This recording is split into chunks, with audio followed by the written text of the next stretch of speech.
it's our journey to know that's taken us from those very humble beginnings. It continues to point to a gene-environment I interaction. distinctly remember sitting there thinking, my daughter couldn't read on Monday, and now she can read. So I'm hosting my own reading challenge. Formula that we recommend based on the research. And we called it Lindamood-Bell Learning Processes.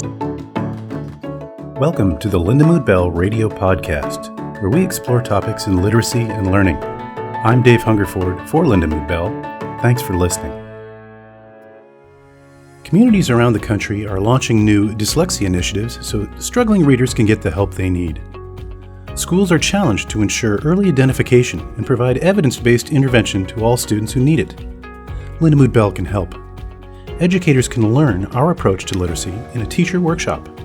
Our programs are proven effective for students with dyslexia. Visit our website to explore our teacher workshops and the research behind our programs. Go to lindamood-bell.com. We can help you change the lives of dyslexic students. Today's podcast is a conversation I had with Dorit, Battaglia, a teacher in a school outside of Fresno, California, in the Central Valley. She talks about her workshop experience and her experience using programs in the Lindamood-Bell approach in her first grade classroom. I'm Dorit Battaglia, and I'm from Lemoore, California, and I teach in a small rural school, 300 students, K-8, TK-8 now, and I attended a Lindamood-Bell workshop probably in the late 90s. So I attended LIPS in San Luis Obispo, and it changed my teaching style. I might not have been able to embrace everything, but it changed the way I looked at things because I was always doing the correcting for the child instead of saying, what did you say? What did you see? Now, does that match your picture? And picture being the operative word here. And so then, always embracing the LIPS philosophy and the theory behind it. And then Seeing Stars came to be. One of our special ed teachers was using it with her students, and I said, we've got to have this. We have at least 3/4 of our kids coming from kindergarten after a year of phonemic awareness, decoding skills, reading skills, comprehension skills, and 3/4 of them could not read CVC words. And so they were at a kindergarten level, but in first grade. And so we had to find something to help these kids. And so Seeing Stars was what we did. We packed up the kindergarten teacher and myself, and we went to San Luis Obispo for the workshop. We met Owen. Owen was, he was like a 24-hour on-call doctor for us. Whatever questions we had during the workshop, after the workshop, and years after, you can still email him and he's going to email you back. He'll video conference with you, whatever you need in order to meet the needs of your students. Let me ask you about the workshop itself. So how would you describe the setting? How should I picture what the day was like that you did? First of all, just the physicality of the location. You're in trees, there's a creek running through, and that's relaxing. You look out the window, and then you start the workshop, and you automatically feel comfortable. There's no threat. It has a perfect balance of theory and practice. So just when you the theory, you're So it's not a lecture the whole day? It's not a lecture. It's a hands-on. You're getting there, and I want to make it clear that it's not that you are treated like students. That's not. You're still treated as an adult, but Owen used the techniques that would be used in a classroom setting, like using magic stones. Instead, he was throwing monkeys at us and different things. And adults are like kids. It's like, okay, I want another one of those. I want another one of those. And so the workshop had a perfect balance. You went through LIPS. Now, Did you do any of the workshops online, or were they all in person? They've all been in person because I took the workshops, LIPS, Seeing Stars, and visualizing and verbalizing before you were just starting the online classes. So. And what makes these programs, what makes them different or unique? Well, they're not a program. I think it's more of an approach that you take, and it's like a lifestyle. You just you do everything through the Lindamood-Bell philosophy, the approach that you're taught, and you just see the kids' light bulbs go on, and it just goes. You just keep on going with it. So Sounds very cult-like. You have orange robes and well, we are very special to be. I think it's just amazing the growth you see. It's so worth it. It's so worth the time that you take to go to the workshop and chat with the teachers that are there. There are teachers in the workshop. There are counselors. There are one-on-one teachers, a homeschooling and things like that. So you get a variety of backgrounds in there too, which is nice as well. And so you said you spent part of the day practicing. How did that work? That was great. You had partners or the table, depending on if you were in the Scene Stars, you had a partner, and you would hold up the card and you would read exactly, verbatim what's back there, and they would practice and you would practice, and Owen would walk around and give us some tips. He would demonstrate it. Like I said, it's the perfect balance. A little bit, we'd watch a video, we'd see how it was done with a one-on-one student. We'd talk about if we had, let's say we had 4 kids in a group, what would we do? How can we adapt this? It isn't, nope, can't do this with, a bigger group of students. You can do it with, I've done it with 7 kids, depending on their ability. If you group them by ability, then you're good. How was it like the first time you wanted to put Seeing Stars into your classroom and actually implement it and not just have a nice trip and workshop, but how to put it into place? It was challenging, but you have the support of your presenter, and the whole Lindamood-Bell team will step in. If Owen wasn't available, somebody else would help me.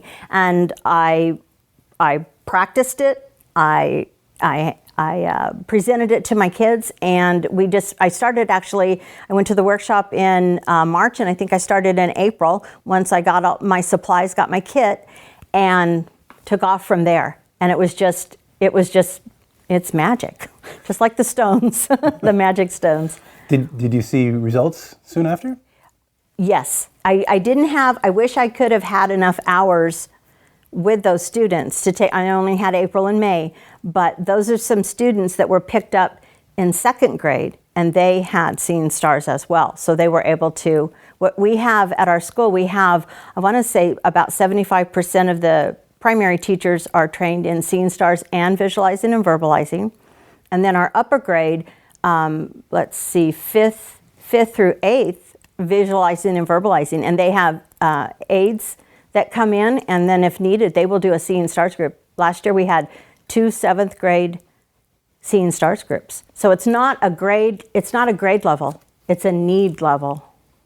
We worked with a lot of high school kids and adults. Mm-hmm. Certainly in our centers have lots of adults we've worked with that have, it's just a processing issue regardless of your age. If you didn't pick it up in 1st and 2nd grade. Right, you have to be taught symbol imagery. It's not automatic. I think a lot of people are under the thought that symbol imagery, we have it, like I had it, but some teacher sat down with me and did something with me, because when you talk to me, I look up in the corner and I'm drawing on my magic chalkboard, but I thought maybe everybody had it, and nope, it has to be taught. And how would you describe like imagery, the symbol imagery and the other imagery, the Gestalt imagery for Vivi? How would you describe that to someone who doesn't really know what those phrases mean? Or how it applies to language and reading, for sure. Well, if you can't image a word, you're not going to be able to decode it. If you're looking at an M and you don't know what sound it makes or what the name of the letter is, even, you're not going to be able to put it in a CVC word and be able to decode. Because if you're not decoding, you're not comprehending. So.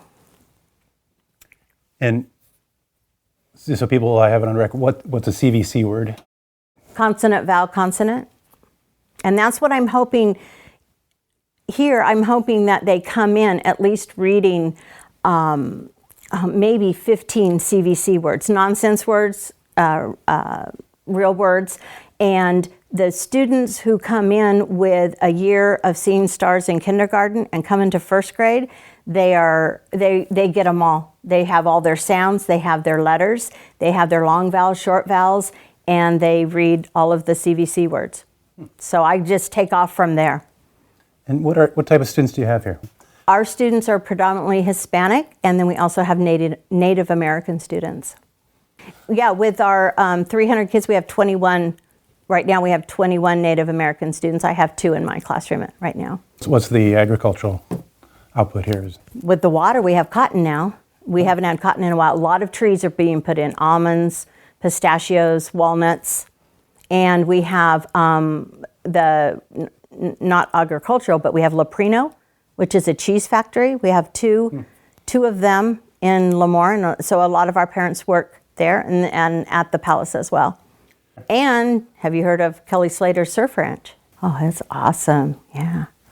Oh, yeah. He's having in fact, he's having a World Surf League contest, and then he's having a concert after. Wow. So, big time. We talked about getting in your classroom. What sort of results have you seen from kids? How long have you been doing it, did you say? I believe this is my third, I want to say this is my 4th year, complete year. And not only do our students in first grade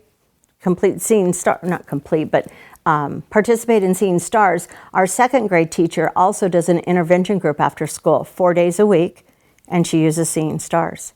And so she's made great strides.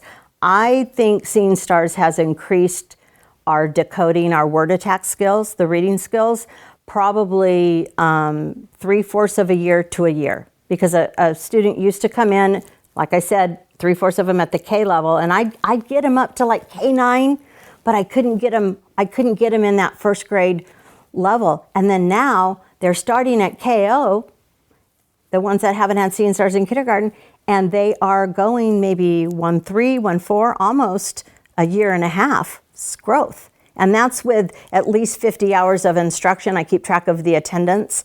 And I also, my tier 3 have double Seeing Stars throughout the day. So we almost do a mini boot camp in the classroom.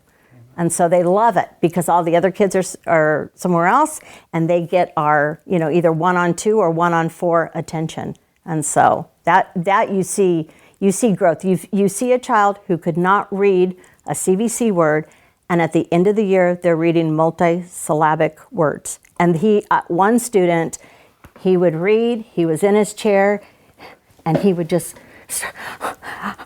I know this one, and he would just he would beam because he can now read. And before, he would just hang his head low and can't do it. But that imaging it's the symbol imagery that brings the whole package together. Well, it sounds like your school has a pretty organized plan of attack too, not just sending one, because you have a contract with us for extra support.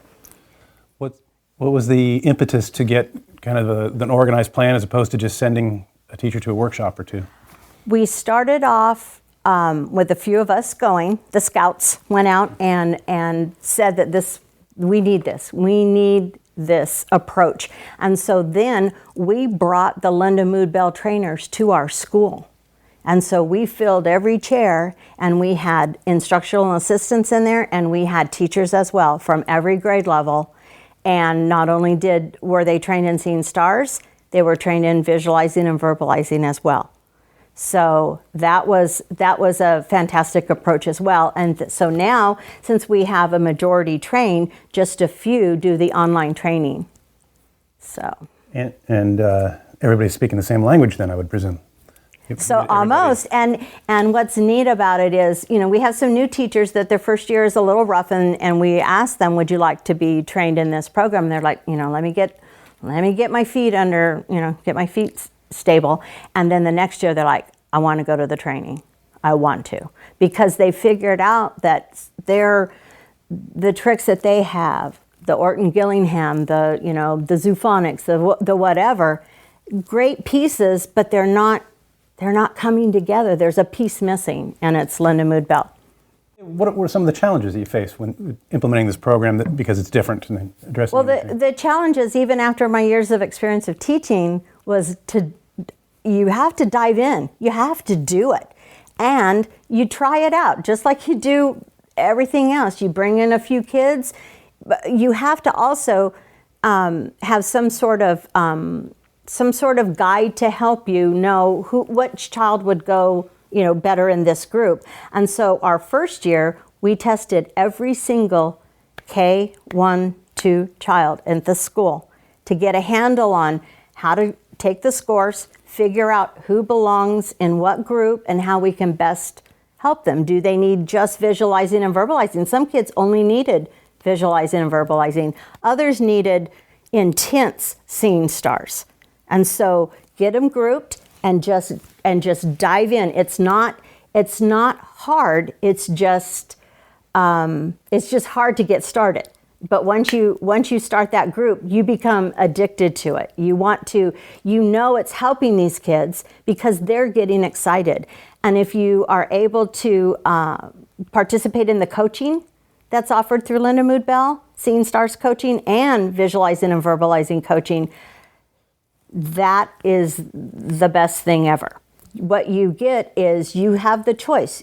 Your coach can either be a guide on the side, just hearing you present the lesson, or they are the teacher, you are the learner, and you should see the magic happen in the games that they play with the kids. And these are games that maybe you used 10 years ago, but you now are applying it to something that matters. It's one of those things that you want to scream when they get it.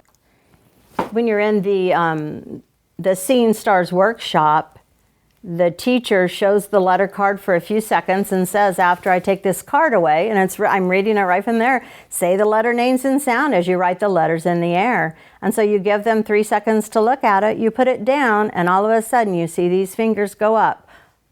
O, E, O. And it's magic. All you have to do is do it a few times and they get it. You introduce it to them if it's something new, play a little game, and then they are up and out of their seats and writing away. And so quickly then you get into longer strings of letters? And then you go to the syllable cards. And you have to, the thing about Seeing Stars is you've got to embrace it first, and that magic goes over to the kids. If you're excited, they're going to be excited. You want reading to be fun. You don't want it to be lethargic and monotonous and I can't do this, and you've got to keep saying you can do that. So if a student, for instance, if I was a student and I said O, A, O, as a teacher, I'm not going to say you're wrong. I like the way you had the O. Now look at that. Did that match your picture? And the student's going to say, oh, that's an E. Oh, O-E-O. It still says O, but they were mistaken the E for an A. So you want to acknowledge that they did do something right, that they're not, you're wrong, end of story. So. Or sometimes teachers will say, yeah, you got the sound right, and just move on. Yeah, without addressing the issue that they made a mistake. Yeah. So, and then you go on to the syllable cards, which have some nonsense words, some regular words, I guess, common words. And another part of Seeing Stars are star words. Okay, you still have sight words that they are unable to sound out because it you just can't sound it out. So they provide you in your Seeing Stars kit through Lindamood-Bell, they provide you with star words, which are sight words, and they're from 1 to 500. And so my first graders can get through at least 200 minimum and then go on. And so you make that a game, and it just goes on from there, and they're excited to read. What would you say to a teacher who says, I don't have time to do this on top of everything. My school says I have to do this from 8 to 8:13 and from 8:14 to 8:27 I have to do something else. What would you say to a teacher that's overwhelmed with the time aspect? I'm in their shoes. I have a program that needs to be taught. It's district adopted. And then we also have a state adopted text. So I have 2 reading programs. But when you can show your district that the program that they're asking you to use, my kids are a little bit below that tier 1, so I'm using Seeing Stars, and I'm showing results. So I'm able to use it in place of, or some teachers do both. It's worth the time that you're going to give it. I would say in first grade, if you gave it 30 minutes a day, and you would have to, if you rotated or whatever, even if you made your groups a little bit bigger than for time, if you're running out of time, it's worth it. It's worth the time. Think about the projects that you do, little artsy projects that maybe you're just doing to put up on the board. Get your bang out of your buck and you've seen stars. I've always been partial to Vivi. Do you get a chance to use that much? I did it today. I did the big fat pig, and they loved it. In fact, you can see my cards up there. What I did was I started whole class, and I did the whole, I haven't seen this picture, and the pig is purple, and they were on the edge of their seats, like, no, that's not right. You got it wrong. And, oh, well, let me picture it. I said, for instance, we started with, there's a big pink pig in the picture, and you start from the head, go all the way down, and I got all the way to the end, and one little boy says, you forgot the curly tail, you forgot. So they are learning. They're not reading through Vivi yet, but we're going to get there, but they're learning to get the what, and then look at all the details and put it together. Because last year, 2 years ago, I had a group that when we tested, we thought that they would benefit more from seeing stars. Their comprehension was where we thought maybe they didn't need a lot of VV. And so they didn't get as much as the other group, more intense with my tier 3. And those tier 3 kids, when they did a writing or whatever, after the, what are those, the Imagine That books that have the little, like 3 sentences maybe. The kids who didn't have a VV background, they were adding things, like if it was a farm, they'd add a pig, and I said, it didn't say it had a pig. But my students who had that VV training, their pictures were vibrant. They had all the details, but they didn't add more. So you can see the difference. And why is that important that they don't add more? Well, because they have to comprehend what's there. It's not guess and answer. It is, where is it? Just the facts, ma'am, right here in front of me. And so that I learned a big lesson. And so that was a lesson in March, and I tried to rectify that in April and May and June before those kids left, because I thought I did them a disservice. I need to get them caught up with everybody who was able to participate in visualizing and verbalizing. Nice. Do you know that our 7th graders absolutely loved it? They would say, you said you were going to give me a stone. 7th graders, yeah. So it doesn't matter how big or small the child is, the techniques work, the approach works. It's not a canned program. It's not going to be the same page on the same day in the other first grade class. Completely different dynamic, so. That's the beauty of it. I want to thank Dorit for having a conversation with me, and you can see her in her classroom on a video at the Lindamood-Bell Learning Processes YouTube channel. It's a video called The Growth in Your Students is Amazing. And I want to thank you for listening to the Lindamood-Bell Radio Podcast. If you like what you've heard, rate us and subscribe wherever you get your podcasts. You can follow Lindamood-Bell on Facebook, Instagram, Twitter, and YouTube. We are Lindamood-Bell Learning Processes.